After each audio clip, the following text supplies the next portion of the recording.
আসসালামু আলাইকুম দর্শকবৃন্দ, স্বাগতম পালস নিউজ বিডিতে। আজকের ভিডিওতে আমরা তুলে ধরব গাজীপুরের শ্রীপুরে ঘটে যাওয়া এক ভয়াবহ ঘটনাকে, যেখানে একটি পুকুর থেকে অজ্ঞাত পরিচয় এক ব্যক্তির অর্ধগলিত মরদেহ উদ্ধার করেছে পুলিশ। এই ঘটনা স্থানীয়দের মধ্যে চরম আতঙ্ক সৃষ্টি করেছে। পুরো ঘটনা কিভাবে ঘটল, কে হতে পারেন এই ব্যক্তি, হত্যার পেছনে কোনো রহস্য আছে কিনা, সবই জানাবো আজকের রিপোর্টে। তাই ভিডিওটি শেষ পর্যন্ত দেখুন আর লাইক, কমেন্ট এবং সাবস্ক্রাইব করতে ভুলবেন না। বৃহস্পতিবার সকাল 10টার দিকে গাজীপুরের শ্রীপুর পৌরসভার ৫ নং ওয়ার্ডের মাদখলা পূর্বপাড়া এলাকায় এই ঘটনাটি ঘটে।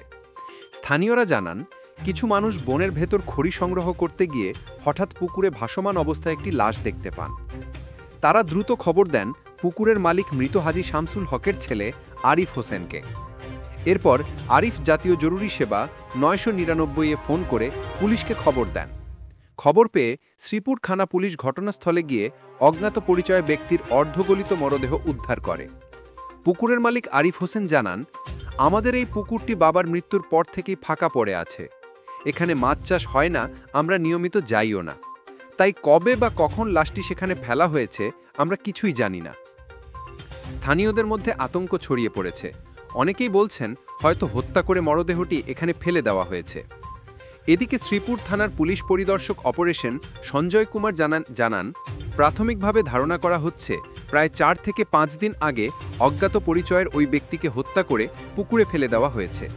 মরদেহটি অর্ধগলিত অবস্থায় পাওয়া গেছে। পরিচয় শনাক্তে সিআইডি ও পিবিআইকে খবর দেওয়া হয়েছে। আইনগত প্রক্রিয়াও চলছে। দর্শক, প্রশ্ন উঠছে, কে এই অজ্ঞাত ব্যক্তি? কেন তাকে হত্যা করা হলো? নাকি এটি কোনো বড় অপরাধ চক্রের কাজ? বাংলাদেশের বিভিন্ন এলাকায় এর আগেও এ ধরনের রহস্যজনক হত্যার ঘটনা ঘটেছে, যেখানে হত্যার পর মরদেহ লুকানোর জন্য জঙ্গল, নদী কিংবা পুকুর ব্যবহার করা হয়ে থাকে। এবারও সেই একই কৌশল ব্যবহার করা হয়ে থাকতে পারে। পুলিশ জানিয়েছে এখন তদন্ত চলছে এবং শীঘ্রই সত্য বেরিয়ে আসবে। দর্শক, আপনাদের কাছে প্রশ্ন, এ ধরনের হত্যাকাণ্ডের পেছনে আপনারা কি কারণ দেখতে পাচ্ছেন? অপরাধীরা কেন এত সহজে লাশ গুম করতে পারছে? আপনার মতামত অবশ্যই কমেন্টে লিখে জানান। যদি মনে করেন খবরটি সবাইকে জানানো উচিত, তবে ভিডিওটি শেয়ার করুন। লাইক দিন আমাদের অনুপ্রেরণা বাড়াতে। আর সর্বশেষ ব্রেকিং নিউজ সবার আগে পেতে সাবস্ক্রাইব করুন আমাদের চ্যানেল পালস নিউজ বিডি।